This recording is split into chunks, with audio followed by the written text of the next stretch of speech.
The question is, have we created or are we recreating the cyber standards wheel? I'm Danielle Jablanski. I'm on the internet. You can Google me and my many affiliations. It's a beautiful thing. Please do so. And I would love to connect after today's event. So in this session, it's not meant to provide a deep dive analysis or exhaustive dive of any of the systems and protocols and configurations that we care about, but it is meant to be complex. I'm going to talk a little bit about context, data, targeting, standards, and baselines, which I alluded to a little bit in this morning's panel discussion with the Atlantic Council. Standards typically focus on technologies and security practices, and to a lesser extent, people. I'm also not talking about attack paths, threat vectors, emulation, or TTPs in depth. I also won't specifically take a deep dive on any of the standards that I outline, but I will outline the gaps that we see today and how we apply those standards and why they're important. I'll also provide an example of how difficult it is to wrap standards around such broad technological implementations and various sectors. And I'll end with what's missing from standards and a capture of the current state of regulations in OT and ICS.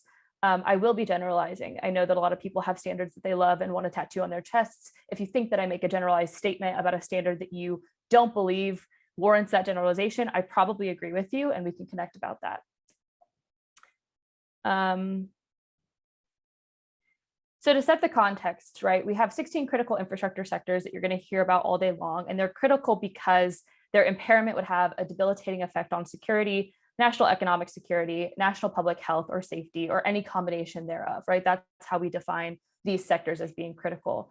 I often say that they're an extension of civil society, and the only reason that that's important is that's a distinct separation from targeting that would be kind of a military target that we think about.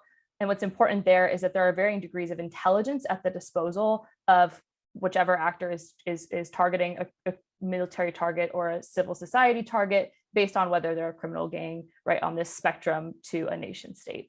And a lot of the times, as we heard throughout the morning, this becomes very difficult to contextualize. And it's difficult to contextualize because, again, we have 16 critical infrastructure sectors that do very different things. And we've evolved within those sectors to looking at network connectivity on premises, to connectivity between multiple sites, to the implementation of SCADA architectures. And we're extending all of the ways that we apply security to these networked cyber physical systems, IT and OT integrations, building automation, and increasingly for things like energy performance technologies and investments. And a lot of the times when we approach these topics, we tend to think that the technology is plug and play, when in reality, it's very purpose built. So that's, again, building some of the context for how it's difficult to contextualize these issues. And it also gets into why it's difficult to then standardize and build frameworks around all of the diverse kind of elements at play. And then operationally versus functionally. So operationally, all of these sectors have specific products, services, resources, processes, and technologies. And functionally, they vary to the degree in which they are centralized or distributed, and they have different dependencies and interdependencies. And I'll unpack that a little bit in a later slide. But across all the sectors, there are some common denominators, and those are operational technology and SCADA systems, especially for the more industrial of the verticals, specified communications protocols, complex supply chains, safety culture, which I haven't heard talked about much today, but I'm sure it has been in different rooms, increased digitization, connectivity, and value extraction, and the need for benchmarking, which again, I alluded to this morning on my panel. And so I have a quick video. I hope you can hear it. Somebody shout at me if you cannot. I'm going to jump ahead here.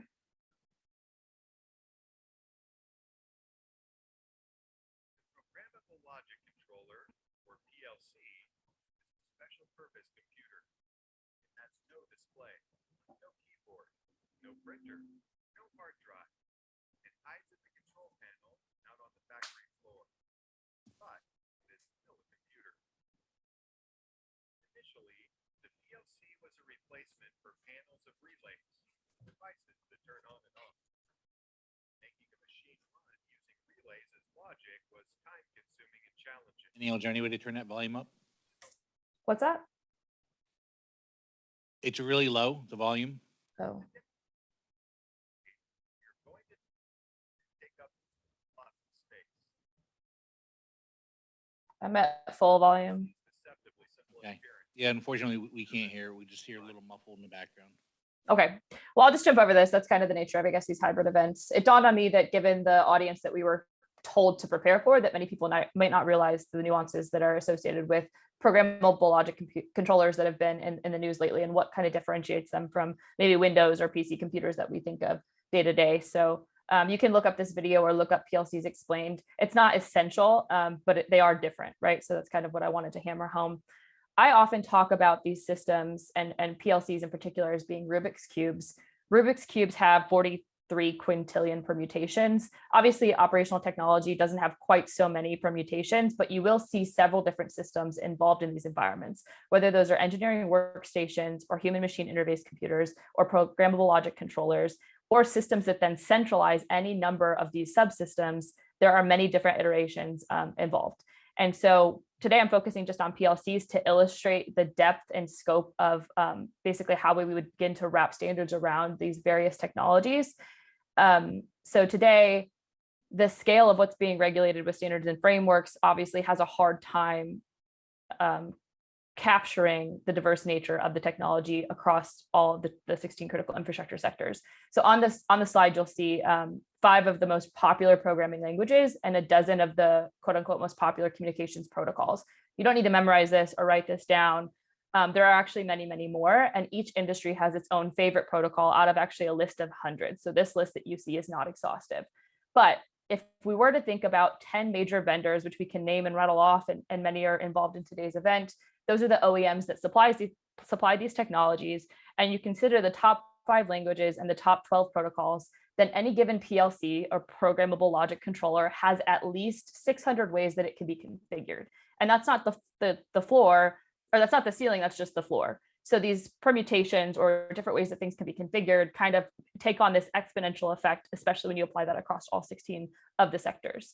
And there are many PLCs and additional systems in each and every environment across the industrial to the more smart and connected of the critical infrastructure sectors. So each environment we see in one or more on the industrial side has on average 10 to 12 different protocols that are integrating at any given time across any number of distributed sensors or systems.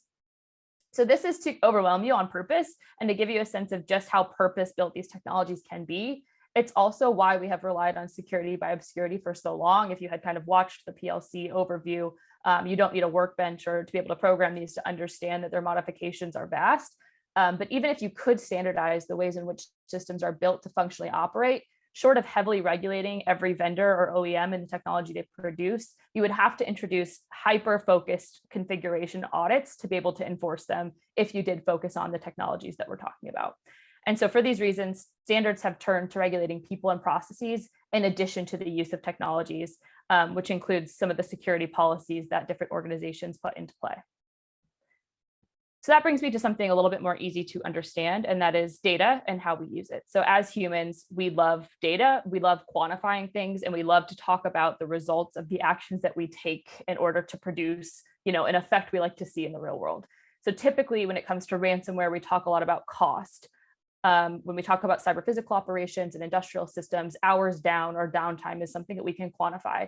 And when we talk about the increased interconnectivity and kind of explosion of connected devices, we like to count the devices and we like to say by year X, there's going to be all of these connected devices in the world. So as humans, we just really love numbers. We also love to count known discovered vulnerabilities and do some statistics around those CVEs, why they're important, how often we see them, the frequency of tailored attacks versus opportunistic kind of dark web ransomware as a service type of incidents. And so we also like to track the TTPs and attack vectors, and we like to try to quantify security posture and policy, and then dependence and interdependency. So I talked earlier again in the panel this morning about the lack of metrics for cybersecurity practices, standards, and partnerships. And where we really see that breakdown is that a lot of the actual analysis that goes into cybersecurity is qualitative, right? It's not quantitative. And we really see this in terms of dependency and interdependency. So a good way to kind of drill in on this is energy versus water. We see technology dependencies where critical functions or crown jewel technologies are extremely important within one sector. We also see interdependencies where one sector might rely on the same cloud service or the same underlying technology, which creates maybe a single point of failure across that sector. And then we have what's known as intra-sector dependencies. So energy is largely dependent on so energy as a sector is largely dependent on the outputs from other entities within the energy sector. Between sectors, water is largely dependent on energy, healthcare and food are largely dependent on water, but there's no one size fits all model for the layers of dependencies and interdependencies within and between sectors. So again, this is meant to be a complex discussion because it's so difficult to wrap our minds around how we begin to then regulate and standardize all of these different sectors, given all of these caveats. And then water, again, to kind of drill down on this example, is not inherently interdependent. Most water entities do not rely on other water entities to fulfill their kind of day jobs and missions. So then we try to translate all of this unknown data into risk, and we again turn to the quantitative over the qualitative. And we typically understand risk as probability times impact. And this often gets bubbled up to mean the likelihood of being targeted. But when we talk about the likelihood of success and impact when it relates to understanding risk, it's the likelihood of a successful event or TTP, not the likelihood that your company or your entity is going to be targeted next. So the focus then turns to reducing the severity of those impacts, but there are a lot of limitations as they relate to the data that we have available for actually doing this type of risk analysis and therefore mitigation. So on the bullets here, I have understanding of dependencies is sector specific. I kind of just started to go through that. It's not necessarily extended to all the populations that could be impacted, and I'll get to that in a bit. Again, most important metrics are often indicative and not conclusive, and cybersecurity is often categorical, not mathematical. So you see these categories of risk are high, moderate, extreme. There are associated numbers with those likelihoods and those possibilities, but those are not standardized metrics across the board. So internal versus external risks are often addressed vertically, but not holistically.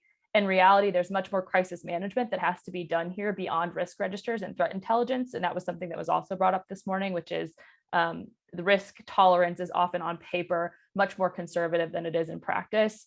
And we talk about security policy again as being mature or immature. And this is an indicative measure of preparedness for an incident, but it's not conclusive evidence. It's not mathematical. And so we often talk about categories of security being things like identify, detect, respond, et cetera. And these often become policy buckets. And questions like, do you have MFA in place, are again qualitative and represent a category.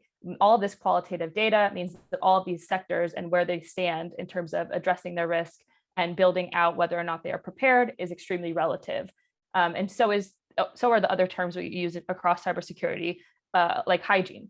Hygiene for me means showering every single day. Hygiene for somebody else might mean something completely different. It is a relative term.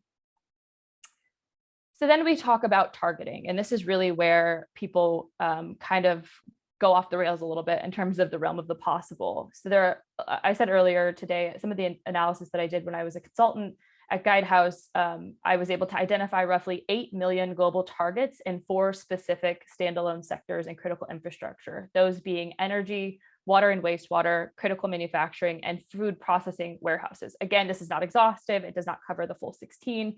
These are the more industrial in nature.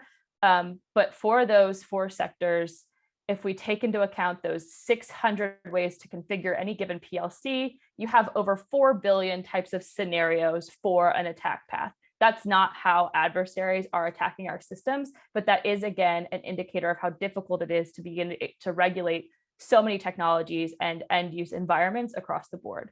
And typically we see attackers do whatever is easiest and what we see the most of. And this is why we study threat actors and use the MITRE ATT&CK framework and things like that, because likelihood is a measure of frequency, and the TTPs we see the most are the most likely to be repeated or enhanced. But the problem is it makes it really difficult to anticipate the likelihood of events, and the data limitations limit our holistic understanding of the risk. That creates another risk, which is that constantly reacting to incidents means we're not able to anticipate kind of the worst scenario or work back from what could be worse scenarios in the future. And the result is growing panic, threat actors increasingly doing their homework about these technologies and how to use them and their functionality to seem legitimate. And resilience planning, I believe, is stunted. I will quickly go through a number of these standards. Like I said, this is not an exhaustive education about each standard. So the Center for Internet Security has 18 controls that are used to benchmark IT systems and products. They cover a huge range of products and systems, including server software, operating systems, and network devices. And they're meant to be relatively workable across a number of different sectors. There's also the IEC 62443. This is an industrial specific guide to introduce controls to operational technology based on zones and conduits. This maps more directly to operational technologies than IT networks, with standards grouped by general principles, policies and procedures, systems and components.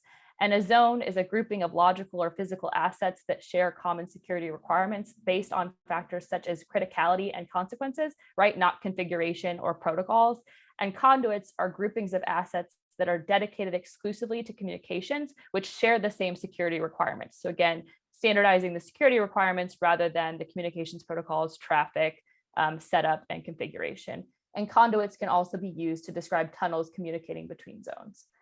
NERC CIP is a very well-known one. I'm sure a lot of you have heard about it. It's industry-driven baseline standards for bulk energy systems, which are obviously considered to be high in terms of criticality. A bulk power system, for those of you who don't know, is a large interconnected electrical system made up of generation and transmission facilities and their control systems. So the CIP standards provide a framework for cybersecurity to identify and secure those critical assets that can impact the efficient and reliable supply of electricity. Again, NERC CIP is, like I said, is electric sector specific. It's agreed upon by industry entities. It's enforceable by fines, and it's thought to be a compliance measure that is very robust, but it can also still be subverted by threat actors and their innovation. The NIST CSF is a framework for overall cybersecurity strategy. It has a couple of pillars to identify, protect, detect, respond, and recover. And CISA and DOE have obviously mandated new reporting structures. They're working really hard and diligently on private-public partnerships, information sharing, and they obviously own the national security requirements surrounding critical infrastructure. But what emerges from all of these conversations and the limitations in data and standards frameworks is that it's very difficult to regulate people. It's increasingly difficult to regulate the capabilities of our adversaries. And so the focus has to turn to limiting the impact, fallout, and consequences of would-be attacks. And the analysis of impact, fallout, and consequences is often based on what we can count, quantify, and assess. And I've just spent a couple of minutes explaining why it's really difficult to count, quantify, and assess all the technology that we're talking about across these 16 sectors. So regulating the sectors, explicit technologies, and their implicit and applied security practices becomes the challenge. And what we often see is this meme over here, which is how standards proliferate. We see that a technology is missing from one, or an applied security practice is missing from another, and we think, let's just create another standard, another framework. And so that creates the situation where standards are kind of proliferating ahead of real practices and implementation based on some really good work that's already been done. And that brings me to baselines, which is really the crux of my argument, which I keep calling the fallout. And in the beginning of this conversation, we identified why critical infrastructure is critical, right? We rely on it for health, human life, safety, and national security. What we don't understand is the impact of fallout of cyber incidents equally across all sectors. We know that these impacts can go beyond a single system or technology, beyond a single communications network, and beyond a single company or entity within a sector, and even beyond a single sector in many cases. And so I kind of pointed this out this morning, that it's a little bit ironic that we have been building baselines into technology in terms of the AI and ML processes and data that we want to see technology integrate. So we have things like automated discovery, assessments, behavior mapping, and anomaly detection that use baselines. In the real world, in our cyber physical environments, we have plausibility checks for situational awareness, where we baseline what's normal. And we have either human kind of auditors and tacit knowledge to understand, yeah, this sensor is doing the right thing, this temperature is at the right place, you were all sweating today, you were plausibility checking your situational awareness. And we've baked that into some technology and AI.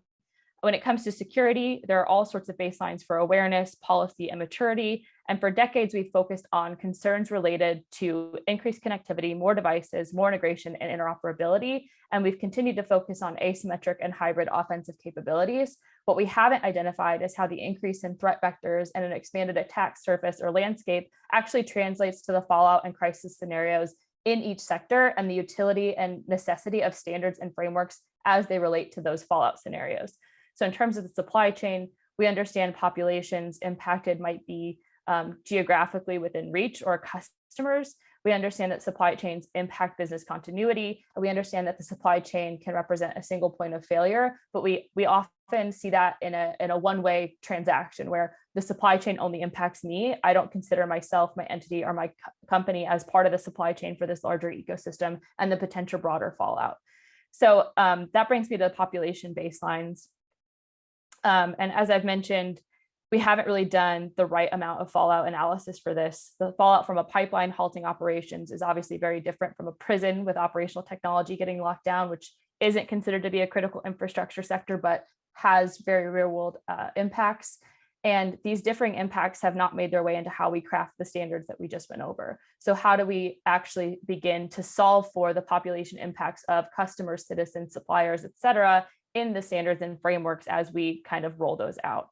People often point to NERC CIP as being the best standard in the OT and ICS world because A, there's the industry involvement with each standard created, and B, it's enforceable. But I would argue that its benefits are more readily obvious because A, it's specific enough to actually be implemented, and B, the fallout is very clear.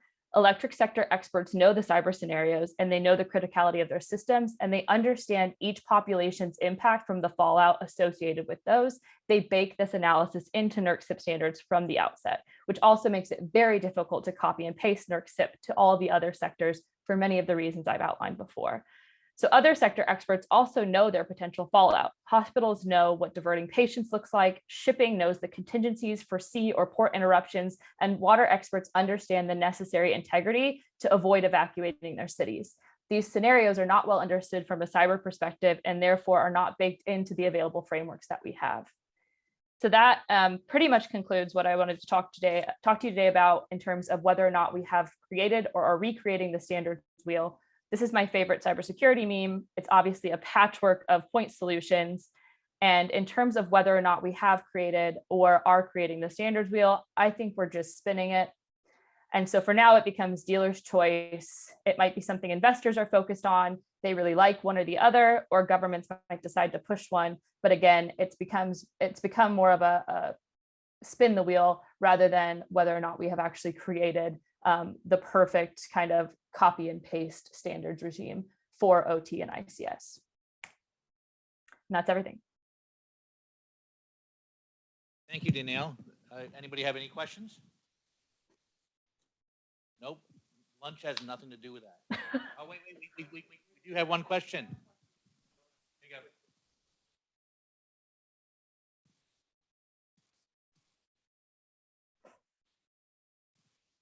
you go. Hello, Ms. Jablanski. My name is Ivy Thomas. This was a very good talk today. I do have one question. You mentioned I don't consider myself an entity, but as of NDAA 889, McCain's Law, the United States business and federal government business contractors were sanctioned. So are we an entity or not? Sorry, in which sector? You're talking about contractors. I'm not a contractor. This would be under, so it's EAR-FAR acquisition regulation, where federal government are not able to utilize telecom surveillance that's produced by 5 named entities, nor are federal business contractors allowed to have such telecom surveillance on their premises. And I have seen the entities list. It's part 744, but we have been sanctioned out here in the US in order to do business. I wanted to get your thoughts on that. So your question is really around limiting the technologies and vendors we are allowed to integrate in different sectors from different producers and providers. Yeah. Okay. So like, I'll say one more thing. So like we're living in a world of globalization where factory localization is in China. And that has been a major problem for like the health of our supply chain. Now that we are starting to cut out and sanction, like cut out factories and sources and wellspring from China and bring it back to the United States, it will cause a reaction. Yeah. So again, it depends on the sector because there are so many at play, and we've seen a number of sectors identify that they need to localize or shore up some of their supply chain vulnerabilities that are very glaring, right? A lot of them rely on the same cloud connectivity, rely on the same X number of vendors and protocols to do business, but a lot of greenfield applications and smart buildings and connectivity, those take into account security and take into account the ecosystem of vendors that they purchase from, which obviously falls into telecommunications as 5G is rolled out. To a lesser extent, in terms of the budget and availability of diverse products that are affordable, we call that rip and replace, right? I focused really heavily in my talk on the industrial sectors. They have much less money. They are private entities and they have a bottom line and they're revenue generating. And so the ability to rip and replace or produce greenfield kind of products is much more limited. So even if you were to say, we're not going to allow you to purchase X or implement Y, that would probably cause at least a 10-year revamp of the legacy systems that are already in place, which is why I kind of said that short of being able to audit the number of configurations that are possible in the grand scheme of the 16 sectors, you would have to go back and then kind of stifle the innovation or heavily regulate the OEMs, which are global companies, not just US based. So that really goes back to the complexity of it. Getting goods from closer places is something we've actually seen the agriculture community wrap their heads around. They understand the nature of supply chain interruptions. Companies like App Harvest, other IoT devices for like cattle, things like that. But those are all greenfield and emerging technology projects. They're not addressing the root cause of vulnerabilities as we know them in legacy systems. So, you could mandate that you can't use 30-year-old technology anymore, but that 30-year-old technology that's already operational isn't going to be impacted by that mandate, and private companies aren't going to be able to functionally rip and replace those systems.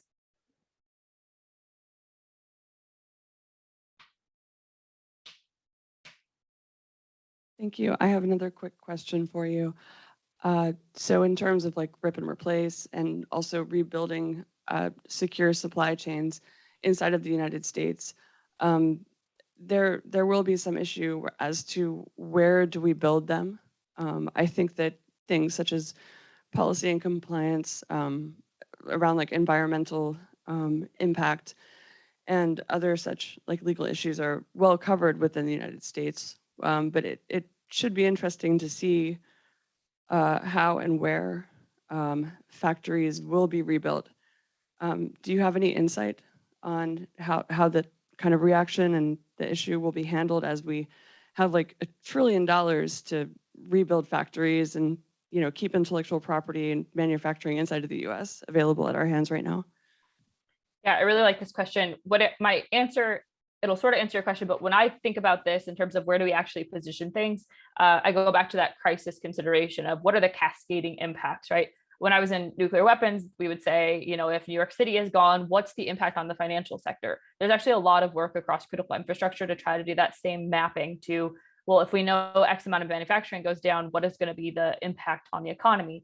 But what really happens in terms of security is that we create monopolies and that only large companies can actually pay for the required security or can actually adhere to some of the mandates that come out of the federal government. And that creates a worse scenario because you have fewer entities then that are able to exist in that market, and you create fewer targets, right, for your adversaries. So if only your X amount of largest companies can afford to kind of get on board with the new mandates or buying the right products or securing things to the degree that the federal government says they should secure them, then you might actually end up, I think somebody earlier was talking about the mom and pop shops in Detroit that make widgets for vehicles. You might actually end up stifling those markets and those also critical components in the supply chain because they can't afford to do security the way we think security should be done from a top-down perspective, which is why like I said, the fallout analysis throughout my discussion has to be pinpointed to each and every sector in terms of the populations they impact, not just the populations they serve directly.